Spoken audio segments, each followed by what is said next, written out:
মা আসছি। কোথায় যাচ্ছিস? বারে আজকে পড়া আছে না। শোন মনা, তুই স্যারকে বলবি এই সন্ধ্যাবেলার দিকের পড়াটা সকালবেলার দিকে করিয়ে দিতে। তোর আস্তে আস্তে সেই কত রাত্রি হয়ে যায় বলতো। বলবো এই ফোনটা নিয়ে যা। আর শোন, পড়া হয়ে গেলে কিন্তু কোচিং থেকে একদম বের হবি না। তুই আমাকে নাহলে তোর বাবাকে যে কোনো একজনকে ফোন করবি, আমরা গিয়ে তোকে একজন নিয়ে আসবো, ঠিক আছে? আসছি। সন্ধ্যা 7টা বেজে গেল, মেয়েটা এখনো পর্যন্ত একটা ফোনও করলো না। আর আমিও যে একটু এগিয়ে যাব, রাস্তাঘাটে এমন অন্ধকার, বেরোতেই যেন ভয় লাগে। অন্যদিন তো মেয়েটা অনেক আগেই ছুটি হয়ে যায়, বাড়ি চলে আসে।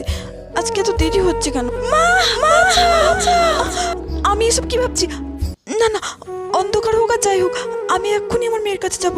ও মা, মনা তুই ফোন করলি না, একা একা চলে আসলি কেন? তুমি যে ফোনটা দিয়েছিলে ওই ফোনটা তো চার্জই শেষ হয়ে গেছিল, সেই জন্য স্যার বাড়িতে দিয়ে গেল। আমি কত চিন্তা করছিলাম জানিস, এই সমাজে মেয়ের মাদের এইভাবে ভয় কাটাতে হবে না।